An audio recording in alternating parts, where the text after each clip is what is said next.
పితా పుత్ర పవిత్రాత్మ నామమున ఆమెన్. ప్రభునందు మిక్కిలి ప్రియ దేవుని బిడ్డలారా, ఈ వాక్య పరిచర్యకి మిమ్మందరినీ ప్రేమతో ఆహ్వానిస్తున్నాను. యోహాను సువార్త 17వ అధ్యాయము 14-15 పవిత్ర వచనములు. యేసు తన శిష్యులను గురించి ఈ విధంగా ప్రార్థించను. నేను నీ వాక్కును వారికి అందజేసేతని, కానీ లోకము వారిని ద్వేషించినది. ఎలయన నా వలె వారును లోకమునకు చెందినవారు కారు. వారిని లోకము నుండి తీసుకొని పొమ్మని నిన్ను ప్రార్థించుటలేదు, కానీ దుష్టి నుండి కాపాడమని ప్రార్థించుచున్నాను. నా వలె వారును లోకమునకు చెందినవారు కారు. క్రీస్తునాథుని యందు మిక్కిలి ప్రియులకు సహోదరి సహోదరులారా, మనలో ఆత్మీయంగా దేవునికి దగ్గరగా జీవించాలి అని ఆశపడుతున్నటువంటి వారికి, దేవుని ఇంకా తెలుసుకోవాలి, ఇంకా లోతుగా తెలుసుకోవాలి, ఇంకా దగ్గరగా జీవించాలి, లేకపోతే ఇంకా నిష్ఠగా పాటించాలి అనుకునేటువంటి వారికి ముఖ్యంగా ఈ లోకంలో ఉన్నప్పుడు సవాళ్ళు ఎదురవుతాయి, కష్టాలు ఎదురవుతాయి, శ్రమలుంటాయి. ఇది సత్యం ప్రియులరా. కొన్నాళ్ళ క్రితం నాకు ఖమ్మం నుంచి ఒక వ్యక్తి ఫోన్ చేశాడు. ఫాదర్ గారు, నేను ఒక చోట ఉద్యోగం చేస్తున్నాను, దేవుని లోతుగా అనుసరించాలని, దగ్గరగా ఉండాలని ఆశ, కొద్దిగా నీతి నిజాయితీగా బ్రతకాలనేటువంటి కోరిక, కానీ నన్ను ఒకలాగా చూస్తున్నారండి. అర్థమైంది అనుకుంటాను మీకు. లోకం ప్రియులారా, దేవుని యొక్క వాక్యానుసారముగా జీవించాలి, పవిత్రంగా ఉండాలి అంటే ఒక విధంగా చూస్తుంది. ఇది సత్యం. కారణం ప్రియులారా, ఎవరైతే దేవుని యొక్క చిత్తానుసారముగా జీవించాలని ప్రయత్నం చేస్తారో వారు లోకానుసారముగా జీవించటల్లా. ప్రభు అంటారు కదా, ఒక్క వరలో 2 కత్తులు ఇమడవు. లోకాన్ని దేవుణ్ణి నువ్వు సేవించలేవు. క్రైస్తవ జీవితం ఏ విధంగా జీవించాలి అనే దానికి నేను ఈ రోజున క్రైస్తవ జీవితం ఒక తామర పువ్వులాగా ఉండాలి ప్రియులారా. క్రైస్తవ జీవితం ఒక తామర పువ్వులాగా, తామర చెట్టులాగా ఉండాలి. తామర చెట్టుకున్నట్టు 3 గుణాలను మీకు ముందు చెప్తాను. ఆ విధంగా క్రైస్తవుడు ఉండగలగాలి. అప్పుడే నిజమైన క్రైస్తవుడిగా మనం జీవిస్తాం. తామర చెట్లు మీరు అందరూ చూసే ఉంటారు. గ్రామాలలో ముఖ్యంగా చెరువుల్లో, నీటి కుంటల్లో మనకు కనబడుతుంటాయి. చాలా సుందరంగా కనబడతాయి. కొన్ని చోట్ల నీళ్లు మురిగ్గా ఉంటాయి, కానీ ఆ పువ్వు మాత్రం చాలా సుందరంగా బయటికి కనపడుతుంది. తామర చెట్టుకి, తామర పువ్వుకున్నట్టు మొట్టమొదటి గుణం ఏంటంటే అది బురదలోనే పుడుతుంది, బురదలో నుంచి ఎదుగుతుంది, బురదలో నుంచి పైకి వస్తుంది, కానీ బురద మాత్రం దానికి అంటుకోదు. క్రైస్తవుడు కూడా ఇలాగానే ఉండాలి. ఎస్, మనం కూడా ఈ లోకంలోనే ఉంటాం. లోకం నుంచి వెళ్ళిపోవాలి కుదరదు. స్వయంగా యేసు ప్రభు ప్రార్థన చేస్తారు, తండ్రి వీరిని లోకం నుండి తీసుకొని వెళ్ళమని నేను ప్రార్థన చేయట్లేదు, కానీ వారిని లోకములో ఐక్యముగా ఉంచమని ప్రార్థన చేస్తున్నాను. చాలా స్పష్టంగా చేస్తాడు ప్రభు. ఏమంటారంటే వీరిని లోకము నుండి తీసుకొని వెళ్ళమని నేను ప్రార్థన చేయటం లేదు. అది కాదు దేవుని యొక్క తండ్రి ప్రభు కోరుకునేది. శిష్యులు యేసు ప్రభువుతో పాటు తాబోరు పర్వతం మీదకి వెళ్ళారు. అక్కడ యేసు ప్రభు దివ్యరూపధారణ పొందాడు, దైవత్వాన్ని చూశారు, చాలా సంతోషపడ్డారు. పేతురు గారు తనను తాను మైమరచిపోయి ప్రభువా, మనం ఇక్కడే ఉండటం మంచిది, మీకును మోషేకును ఏలియాకును 3 పర్ణశాలలు నిర్మిస్తాను. వాళ్ళు మరిచిపోయారు. ఇంకా యేసు ప్రభుకుంటే మమ్మల్ని కూడా లోపల రానిస్తాడుగా. ప్రభు ఏమన్నాడు చివరికి, రాండి దిగుదా, రాండి ఇక్కడ జాలిలే అన్నాడు. అంటే ఏంటి? లోకంలోనే ఉండాలి, తప్పదో. శ్రమలుంటాయి, అవహేళనలుంటాయి, ఎగతాళులుంటాయి. మనం దూరంగా ఉన్న కొండలు నునుపు, మన దగ్గరకు వచ్చిన తర్వాత మనం కొంచెం నిజాయితీగా ఉంటున్నాం, నీతిగా ఉంటున్నాం, ధర్మంగా, ఇది మనల్లా ఏ సరుకు కాదులే, దూరం అయిపోతాం. ప్రియులారా, మీరు గుర్తుపెట్టుకోండి ఈ మాటని. ఒకళ్ళ గురించి చెప్పట్లేదండి, ఇన్ జనరల్. ఎవరైతే దేవునికి దగ్గరగా ఉండాలనుకుంటారో వారికి లోకానుసారమైన స్నేహితులు తక్కువగా ఉంటారు, దూరం అయిపోతారు. ఎందుకంటే మనం ఆ సరదాల్లో పాల్గొం కదా, తప్పదు. అక్కడే ఉంటాం, అక్కడే నాటబడాలి మనం, తప్పదు. ఆ బురదలోనే ఉంటాం. నేను వస్తున్నా కాబట్టి, నేను బైబిల్ చదువుతా కాబట్టి, నేను క్రైస్తవుడిని కాబట్టి రోడ్డు మీద ఏం చెడు కనబడకూడదు, ఎవరు అబద్ధాలు ఆడకూడదు, అందరూ నీతిగా ఉండాలి, నేను నీతిగా, కుదరదు. అది అలా ఉండకండి దయచేసి. ఫస్ట్ దాన్ని తీసేయండి మీరు. నాకు ఫోన్ చేసిన ఆయన అంటాడు, వాళ్ళు అలా ఉంటున్నారు కదా, వీళ్ళు ఇలాగ. No, you cannot control them. Prabhu అదే అంటాడు స్పష్టంగా. లోకం ఉండేది లోకం రీతిగా లోకం అంటది. నిన్ను నీవు సరి చేసుకోవాలి, నిన్ను నువ్వు భద్రపరచుకోవాలి. ఉంటాయి, దానికి సిద్ధపడి ఉండు. యేసుప్రభుని అనుసరించటం అంత ఆషామాషా విషయం కాదండి. లేకపోతే యేసుప్రభు యోహాను సువార్త 6 ఎందుకని అందరూ విడిచి వెళ్ళిపోయారు? అంత ఆషామాషా విషయం అనుకోమాకండి. మొదటిది ప్రియులారా, తామర పువ్వు అనేటువంటిది బురదలో నుంచి వస్తుందండి. దాని చుట్టూ బురద ఉంటుంది కింద. ఇంకో విషయం చెప్తున్నానండి, ఆ బురద లేకపోతే ఇది చచ్చిపోద్ది. ఫన్నీ థింగ్ కదా. ఆ కింద అందులో ఉండకపోతే ఇది చచ్చిపోద్ది.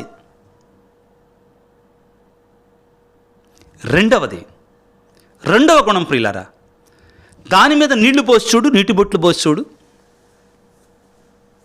అండ్ అస్సలు ఆ నీటి బొట్టు అలా నీటి బొట్టులాగానే ఉంటుంది, అంతే.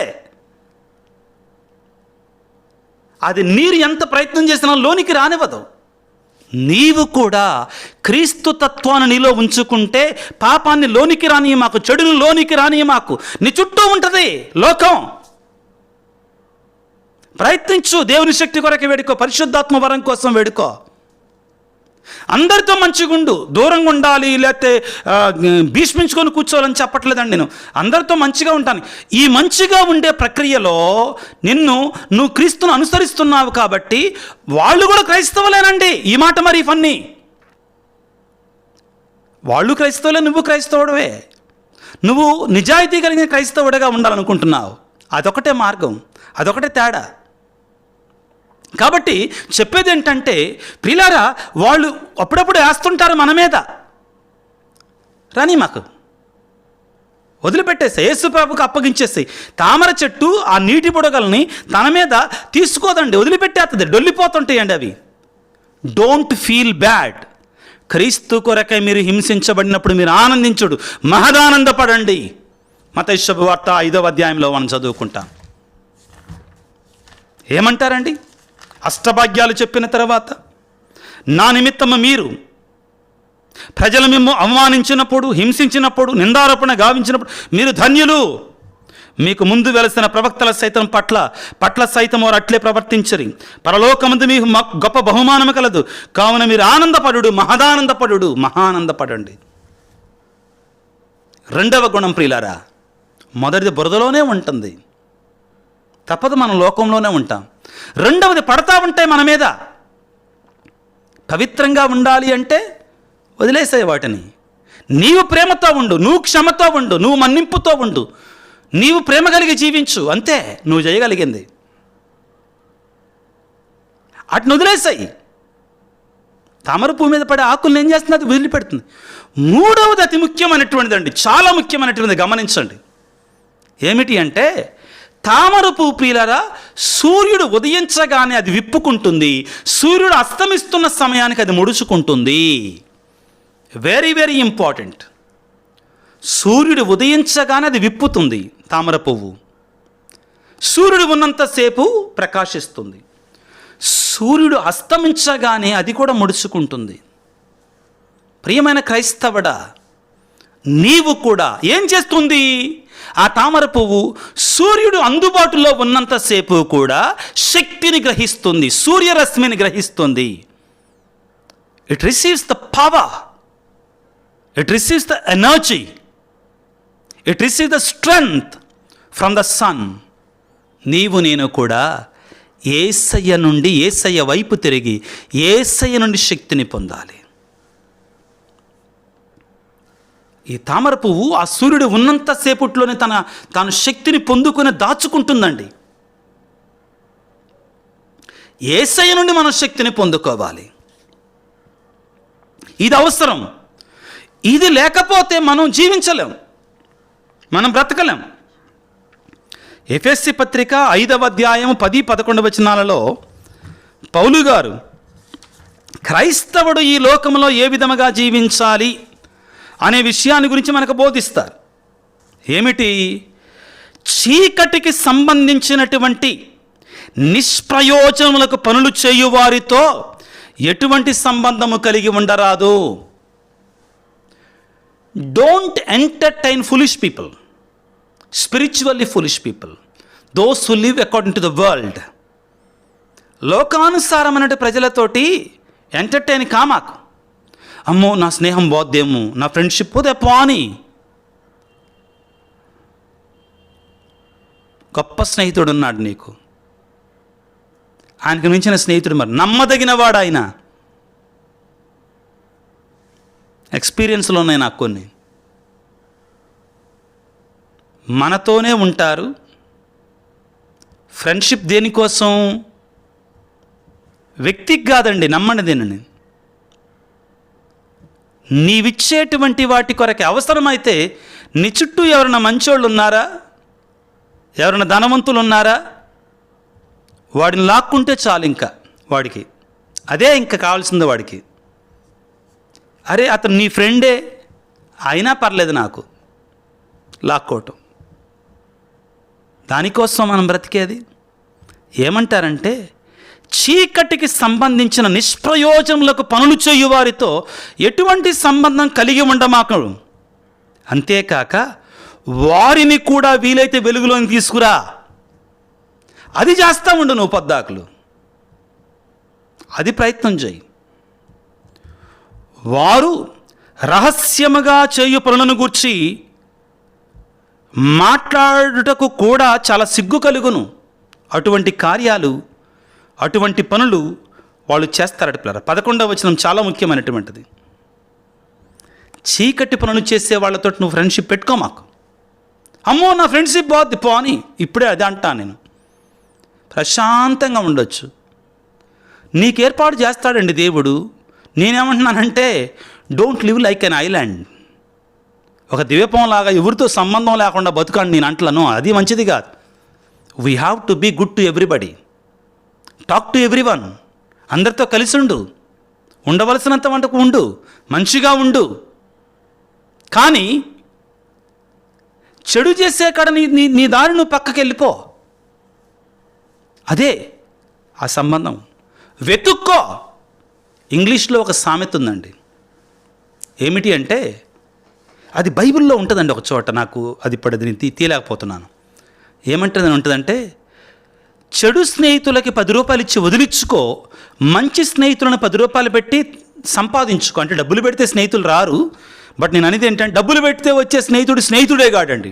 డబ్బుల కోసం ఆశపడేవాడు స్నేహితుడే కాడు. ఇచ్చిపుచ్చుకోవటం గురించి మాట్లాడతారు. అది సహజంగా జరగాలి మనకి. జాగ్రత్తగా ఆలకించండి. చెడు స్నేహితుని 10 రూపాయలు ఇచ్చి వదిలించుకో, మంచి స్నేహితుని 10 రూపాయలు పెట్టి సంపాదించుకో. ఇది మనం చేయాల్సింది. ఫిలిప్పీ పత్రిక 3వ అధ్యాయం 8వ వచనం ఈ విధంగా సెలవిస్తుంది. ఎలా జీవించాలి మనం అంటే లోకంలో ఉన్నదానని చెడుని చెత్తగా భావించాలి. పౌలు గారు అలా చేశారు. క్రీస్తును పొందగలుగుటకై నేను వాటిని అన్నిటిని చెత్తగా భావించాను. ఇంకొక ట్రాన్స్లేషన్లో ఏమని ఉంటుందో తెలుసా? క్రీస్తును పొందగలుగుటకు నేను అన్నిటినీ కూడా పెంటగా భావించుతుని అంటాడు. పెంటగా భావించుతుని అంటారు. ఆ తరువాత నేను వెనకున్నది మరచి ముందున్న ధ్యేయం వైపు పరిగెడుతున్నాను. పరలోక జీవితం అనే కొరకే యేసుక్రీస్తు ద్వారా వచ్చేటువంటి రక్షణే అది. దాని కొరకే ఆశపడదాం బిడ్డలారా. దేవుడు దీవిస్తాడు, ఆశీర్వదిస్తాడు. ఈ లోకములో మనల్ని ప్రియులారా, లోకము, పిచాచము, శరీరము ఇవి ఎప్పుడు కూడా ఆకర్షిస్తూనే ఉంటాయి. ఇవి ఎప్పుడు మనకి ఆకర్షిస్తూనే ఉంటాయి. జాగ్రత్త పడకపోతే అయిపోతాం మనం. అందుకే కదా పేతురు గారు అనేది ఎప్పుడు కూడా, సైతానుడు గర్జించు సింహంలాగా ఉన్నాడు, మెలకువతో జాగరూకులై ఉండండి. చెడు ఎట్నుంచి వస్తుందో మనకు తెలియదండి. ముఖ్యంగా ప్రియులారా, కొన్ని సందర్భాలలో మనకంత ప్రియమైనటువంటి వారు మంచిగా వెలుగుదూతలాగా వస్తాడు సాతానుడు మన దగ్గరకి. కొరింథీ పత్రికలో పౌలు గారు అంటారు, మంచి చేసినట్లుగానే వస్తాడు మన దగ్గరకి. వాడే ఆర్చేస్తాడు మనల్ని, పాపంలోకి లాగేస్తాడు, చెడులోనికి లాగేస్తాడు. జాగ్రత్తగా ఉండు బిడ్డ. తామర పువ్వు, తామర చెట్టు బురదలోనే ఉంటుంది, కానీ బురదను తాకదు. ఆకు నీళ్ళు ఎన్ని పడ్డా కానీ దాన్ని దులిపేసుకుంటుంది. అది చెడుని దగ్గరికి రానివ్వదు, అంటనివ్వదు. చివరిగా దేవుడు ఉన్నంతసేపు, సూర్యరశ్మి ఉన్నంతసేపు అందిపుచ్చుకుంటుంది, పూస్తూనే ఉంటుంది, ఆకర్షిస్తుంది ఆ వెలుగుని. స్వీకరించు ఆ వెలుగు, ఆ స్ట్రెంగ్త్ మనకు కావాలి. క్రైస్తవుడు ఎలాగా ఉండాలంటే చక్కని ఉదాహరణ పాత నిబంధన యోసేపు గారు. అన్నలు ద్వేషించారు, అమ్ముకున్నారు. పొతీఫరు భార్య చెడు చేయాలి రమ్మన్నది. చుట్టూ కూడా శ్రమలు ఉన్నాయండి.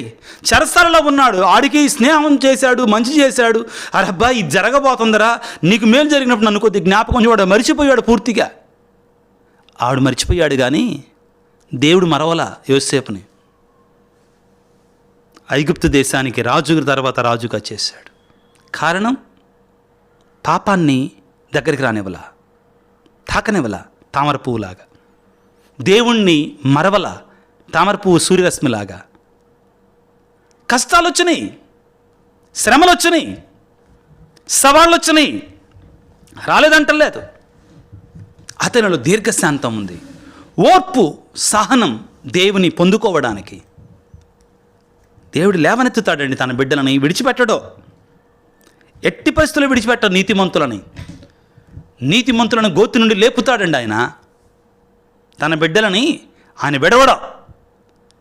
మనం ఆ ఓర్పును, మన సహనం మనలో ఉండాలి దేవుని ఎడల. కష్టాలు వచ్చినప్పుడు, శ్రమలు వచ్చినప్పుడు ఆ సహనం మనలో ఉండాలి. తొందరపడిపోకూడదు. ఇంక కష్టంలే. ఒక ఆమె నాతోటి చెప్తుంది, స్వామి నేను బైబిల్ చదవటం ప్రారంభిస్తా, జపమాలు చెప్పడం ప్రారంభిస్తా. ఏందో స్వామి, ఇట్ట ప్రారంభిస్తే చాలు ఏదో ఒక చికాకు, ఏదో కష్టం, ఏదో శ్రమ వస్తూనే ఉంటుంది స్వామి. ఆపేస్తా స్వామి, ఇంకా భయం వేసి. అరే ఏం చేస్తున్నావు నువ్వు? అడుగు సాతానుడు, నువ్వు అది అప్పుడు దాకా నువ్వు ప్రారంభించలేదు కదా, వాడితోటే ఉన్నావు. ఇంకా వాడు నిన్ను ఇంకా కష్టపెట్టాల్సిన అవసరం ఏముంది?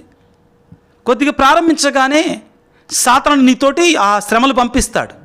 కానీ నువ్వు దాన్ని కంటిన్యూ చేసావు అనుకో, అప్పుడు పారిపోతాడు. దాని గురించి అండి మీకు యాకోబు గారు చెప్తారండి. యాకోబు గారు చెప్తారు, స్వామి నాకు శ్రమలు వస్తున్నాయి, బాధలు వస్తున్నాయి, కష్టాలు వస్తున్నాయి. ఎందుకని దేవుడితో ఉన్నప్పుడు నా కష్టాలు వస్తున్నాయి, ఏం చెయ్యాలి అంటే ఇంకా బలంగా ప్రార్థన చెయ్యి, ఇంకా బలంగా వేడుకో, అప్పుడు సాతానుడు పారిపోతాడు. వినండి ఈ మాటను ప్రియులారా. యాకోబు పత్రిక 4వ అధ్యాయం 7వ వచనము ఏమంటాడంటే, మీరు దేవునికి విధేయులు కండు, దయ్యమును వ్యతిరేకించండి. మనం కొద్ది ప్రార్థన చేస్తామో ఎందుకు కీళ్ళు వస్తున్నాయని భయపడిపోతాం. దయ్యమును వ్యతిరేకించండి, అప్పుడు ఆ దయ్యం మిమ్మల్ని విడిచి పారిపోతుంది. భయపడితే భయపడుద్ది, అది భయపడితే భయపెట్టుద్ది మనల్ని. తెలుగులో సామెత ఉంది కదా, వంగేవాడి మెత్తి మీద ఎక్కి కూర్చుంటారు. సాతానుడు కూడా అంతే. మనం ఎంత భయపడితే అంత భయపెట్టుద్ది మనల్ని అది. అందుకు కాదండి బైబిల్లో దేవుడు భయపడకూడదు అంటాడు. యెహోషువతో ఏమన్నాడు? యెహోషువ గ్రంథం 1వ అధ్యాయం 5వ వచనంలో, 4-5 వచనాలలో, నువ్వు భయపడకము, మోషేకు నేను నీకు తోడుగా ఉంటా. యెహోషువ గ్రంథం 1వ అధ్యాయం 9-10 వచనాలు, ధైర్యము వహింపము, భయపడకము, నేను నీకు తోడుగా ఉంటానని పలికాడు. నేను నిన్ను విడువను ఎడబాయనని పలికాడు. మోషేతో దేవుడు అన్నాడు, ప్రియులారా నీవు కృంగిపోకో, నేను నీకు తోడుగా ఉంటానని పలికాడు. లోకములో ఈ చిన్న చిన్న సమస్యలను చూసి భయపడమాకు. క్రైస్తవుడా, నీవు తామర పువ్వులాగా లోకంలోనే ఉంటావు, కానీ ఆ లోకపు బురద నిన్ను అంటకుండా చూసుకో. లోకంలోనే ఉంటావు, లోకపు మనుషుల యొక్క మాటలు నిన్నేదో వేధించకుండా చూసుకో అంటారు. డోంట్ కేర్, నీ దేవుడు నీకు తోడుగా ఉన్నాడు. అందరితో మంచిగా ఉండటానికి ప్రయత్నించే, నీ వైపు నుంచి అందరితో స్నేహంగా ఉండటానికి ప్రయత్నించే. It is our need, it's our responsibility. అందరితో కలివిడిగా ఉండాలి. చివరిగా యేసయ్య నుండి శక్తిని పొందుకో. నీ జీవితంలో అద్భుతాలు చూస్తావు. తలలు వంచి ప్రార్థన చేసుకుందాం. సర్వశక్తిమంతుడా, సర్వోన్నతుడా, ప్రేమమేడ, నీకు స్తోత్రాలు, వందనాలు.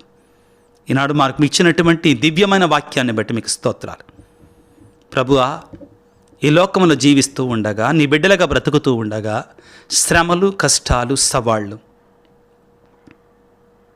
ఈనాడు పౌలు ఎఫెసీయులకు రాసిన లేఖలో స్పష్టంగా తెలియజేశాడు. చెడు చేయువారితో ఎట్టి సంబంధము కలిగి ఉండకూడదు. మాకు శక్తినివ్వండి ప్రభువా, మాకు బలాన్నివ్వండి నాయన. ముఖ్యంగా చెడు వైపుకు వెళ్లకుండా, చెడు వినకుండా, చెడు మాట్లాడకుండా, చెడు చూడకుండా మంచిని చేసి పవిత్రంగా జీవించడానికి కావాల్సిన పరిశుద్ధ ఆత్మశక్తిని మాకు దయచేయండి. ఈ లోకంలో మా శక్తి మాకు చాలదు నాయన. అవును ప్రభు, మా శక్తి మాకు చాలదు. మేము ఎదుర్కోవటానికి భయపడుతుంటాం కొన్నిసార్లు. నీ శక్తి మాకు కావాలి, నీ బలం మాకు కావాలి, నీ ఆదరణ, నీ దీవెన మాకు కావాలి, నీ పరిశుద్ధాత్మ అభిషేకం మాకు కావాలి. నింపండి, అభిషేకించండి, దీవించండి, ఆశీర్వదించండి. ప్రభువా, ఈనాడు నీ యొక్క వాక్య పరిచయలో పాల్గొనే బిడ్డలందరినీ దీవించండి. ముఖ్యంగా ఎవరైతే ఆత్మీయ జీవితం విషయంలో శ్రమలు పొందుతున్నారో వారికి మీరు తోడుగా ఉండండి నాయన.